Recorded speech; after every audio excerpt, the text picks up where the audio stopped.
नमस्कार दोस्तों, स्वागत है आपका और आपके साथ मैं हूं आशिमा त्यागी। दोस्तों, आज हम आपको एक ऐसे वीडियो दिखाने जा रहे हैं, एक ऐसा वीडियो जिसके बारे में आपने शायद कभी कल्पना भी नहीं की होगी। वीडियो हैदराबाद का है। वीडियो देखिए पहले आप।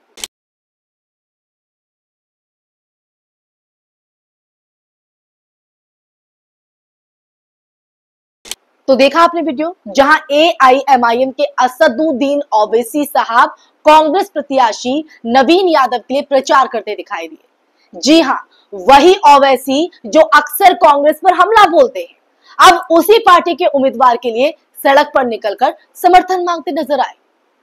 अब ये दृश्य देखने के बाद हर कोई ये सोचने पर मजबूर है, शायद आप भी सोच रहे होंगे कि आखिर राजनीति में ऐसा यूटर्न क्यों और कैसे आया। ये घटना दरअसल जुबिली हिल्स विधानसभा क्षेत्र की है, जहां कांग्रेस के नवीन यादव चुनावी मैदान में है। एआईएमआईएम प्रमुख ओवैसी का उनके लिए प्रचार करना किसी चौंकाने वाले राजनीतिक संकेत से कम नहीं, क्योंकि बीते एक दशक से, जी हां, एक दशक से ओवैसी कांग्रेस को मुस्लिम मतदाताओं के साथ धोखा करने वाली पार्टी बताते आए हैं। आप हर मंच से उनके भाषण सुनिए, लेकिन अब वही ओवैसी कांग्रेस के प्रत्याशी के लिए वोट मांगते दिख रहे हैं। अब इससे जाहिर होता है कि भारतीय राजनीति में ना कोई स्थायी दुश्मन होता है और ना स्थायी दोस्त। सब कुछ बस मौके और समीकरण पर निर्भर करता है। असल में अगर देखा जाए दोस्तों, तो ये जो कदम है वो ओवैसी के लिए एक स्थानीय रणनीतिक चाल भी हो सकता है। जी हां, हैदराबाद की राजनीति में जातीय समीकरण अहम भूमिका निभाते हैं। नवीन यादव का स्थानीय प्रभाव और यादव वोट बैंक एआईएमआईएम के लिए निर्णायक साबित हो सकता है, खासकर उन इलाकों में जहां मुस्लिम वोटों के साथ यादव मतदाताओं की संख्या भी बड़ी है। अब आप समझ रहे हैं मैं कहां पहुंच रही हूं, चर्चा कहां जा रही है। दरअसल ऐसे में एआईएमआईएम के कांग्रेस प्रत्याशी को समर्थन देना सीधे तौर पर चुनावी लाभ का सौदा भी हो सकता है। लेकिन ये सिर्फ स्थानीय राजनीति की बात नहीं है, इसके गहरे राष्ट्रीय मायने भी है। आज जब देश में विपक्ष बिखरा हुआ है, जब हर राज्य में बीजेपी के खिलाफ विपक्षी दल एक दूसरे से टकरा रहे हैं, तब ओवैसी का ये कदम एक नए विपक्षी समीकरण की झलक देता है। क्या ये आने वाले समय में किसी बड़े गठबंधन की शुरुआत है? क्या ओवैसी अब समझने लगे हैं कि बीजेपी को हराने के लिए कांग्रेस से दूरी बनाए रखना नुकसानदायक है? ये वो तमाम सवाल है जो इस वक्त इस वीडियो को देखने के बाद हर किसी के जहन में है और चर्चाओं का बाजार गर्म है। क्योंकि दोस्तों, ये भी सच्चाई है कि बीजेपी को सबसे ज्यादा फायदा तब मिलता है जब एआईएमआईएम और कांग्रेस जैसी पार्टियां एक दूसरे को कमजोर करती हैं। बीजेपी की राजनीति विभाजन पर टिकी है, धर्म, जाति और क्षेत्र के नाम पर समाज को बांटकर वोटों को जोड़ने की रणनीति। आप समझ रहे हैं। और ऐसे में अगर ओवैसी कांग्रेस कभी एकजुट हो गए तो बीजेपी की सबसे बड़ी ताकत ही टूट जाएगी, क्योंकि यही तो स्ट्रैटेजी बीजेपी की है। हालांकि ये उतना भी आसान नहीं है दोस्तों। एआईएमआईएम और कांग्रेस के बीच वैचारिक अविश्वास बहुत गहरा है। एआईएमआईएम पर आरोप लगता रहा है कि वो बीजेपी की बी टीम की तरह काम करती है, जबकि कांग्रेस पर मुस्लिम समाज का भरोसा लगातार कमजोर हुआ है। ये ओवैसी साहब ने अपने भाषणों में भी कई बार जिक्र किया है या हमेशा किया है।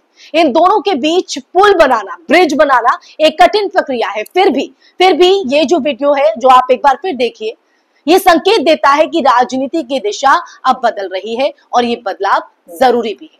क्योंकि अगर लोकतंत्र को बचाना है ना दोस्तों, अगर नफरत की राजनीति का मुकाबला करना है, तो विपक्षी दलों को अपने पुराने जो मतभेद है वो भूलने ही होंगे। चाहे वो कांग्रेस हो, समाजवादी पार्टी हो या फिर एआईएमआईएम यानी असदुद्दीन ओवैसी साहब की पार्टी, सबको ये समझना होगा कि अब लड़ाई सिर्फ सत्ता की नहीं है, बल्कि संविधान और सामाजिक न्याय की भी है। इसलिए आज की जो ये वीडियो है वो बेहद महत्वपूर्ण हो जाती है, जो आगे की राजनीति को कहीं ना कहीं प्रभावित कर सकती है। ओवैसी का कांग्रेस प्रत्याशी के लिए प्रचार इसी बदलाव की एक झलक भी हो सकता है। ये एक छोटा कदम है लेकिन बड़ा संकेत है। ये भी दर्शाता है कि भारतीय राजनीति में वैचारिक दीवारें अब धीरे धीरे दरक रही हैं और शायद यही लोकतंत्र के पुनर्जीवन की शुरुआत है। हो भी ये माना जा सकता है। अब क्या इसके पीछे वजह है, क्या स्ट्रैटेजी है, ये तो ओवैसी जाने। अगर राहुल गांधी और असदुद्दीन ओवैसी एक मंच पर आ जाए तो विपक्ष के पास मुस्लिम, दलित, पिछड़े और सेक्युलर वोटों का जो एकजुट आधार है वो तैयार हो सकता है दोस्तों। समझ रहे हैं आप? और ये सिर्फ बीजेपी के लिए चुनौती नहीं होगा बल्कि लोकतांत्रिक संतुलन की वापसी भी होगी, क्योंकि बीजेपी की बी टीम हमेशा जो है वो विपक्षी दल मानता रहा है एआईएमआईएम को। लेकिन जिस तरह से अब एआईएमआईएम की तरफ से यानी असदुद्दीन ओवैसी साहब की तरफ से कांग्रेस प्रत्याशी के लिए प्रचार करना, ये कहीं ना कहीं अपने आप में बहुत गहरे संकेत यहां पर देता है और संकेत बीजेपी के लिए एक झटका देने वाले हो सकते हैं। हालांकि अभी इसके सिर्फ अटकलें हैं। क्या अटकलें हैं और कितनी सच्चाई है, अभी ऑफिशियल अनाउंसमेंट भी होना बाकी है। अगर ऐसा कुछ होता भी है तो ये उसके बाद तय करेगा कि ये बीजेपी के लिए झटका है या फिर फायदे का सौदा है, क्योंकि बीजेपी बिखराव की ही राजनीति यहाँ पर करती है। तो दोस्तों, इसलिए जो लोग आज इस वीडियो पर हंस रहे हैं या इसे सौदेबाजी कह रहे हैं, उन्हें ये याद रखना चाहिए कि राजनीति में हर बदलाव का एक उद्देश्य होता है, एक एजेंडा होता है। शायद ये वो क्षण है जब विपक्ष ये समझने लगा है या उसको महसूस होने लगा है कि अलग अलग लड़कर कोई भी तानाशाही सरकार से नहीं जीत सकता है। इसलिए एकजुटता में ही भलाई है।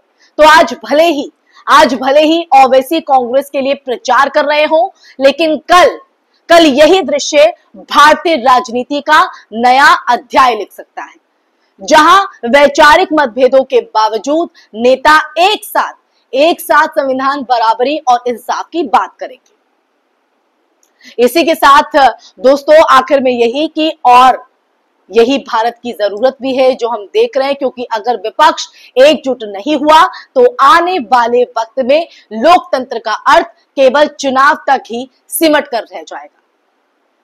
तो इसी के साथ दोस्तों, इसलिए ओवैसी साहब का ये जो प्रचार है केवल राजनीतिक चौंक नहीं बल्कि एक संकेत है, एक संदेश है कि समय आ गया है जब सारे दल व्यक्तिगत स्वार्थ से ऊपर उठकर देश के भविष्य के बारे में सोचे। आपको क्या लगता है दोस्तों? क्योंकि राजनीति में सबसे बड़ा सबक यही है कि यहां स्थायी कुछ नहीं, बस बदलते हालातों में सही दिशा चुनने की समझ ही असली ताकत है। इसी के साथ दोस्तों, इस चर्चा में फिलहाल के लिए बस इतना ही। ये चर्चा सुनने के बाद आपके जहन में क्या है जरूर साझा कीजिएगा अपनी राय। ये चर्चा आपको कैसी लगी वो आप जरूर बताइएगा दोस्तों। और साथ ही साथ असदुद्दीन ओवैसी के इस प्रचार को आप किस तरह से देखते हैं या फिर आने वाली राजनीति के प्रभाव के तौर पर इसको किस तरह से देखते हैं, जरूर कमेंट बॉक्स में कमेंट करके बताइएगा। इस वीडियो को ज्यादा से ज्यादा शेयर भी कीजिएगा और हमारे चैनल को सब्सक्राइब कीजिएगा। फिर हाजिर होंगे कैसे ही मुद्दे के साथ। तब तक के लिए अपना ख्याल रखिए। जय हिंद, जय भारत, नमस्कार।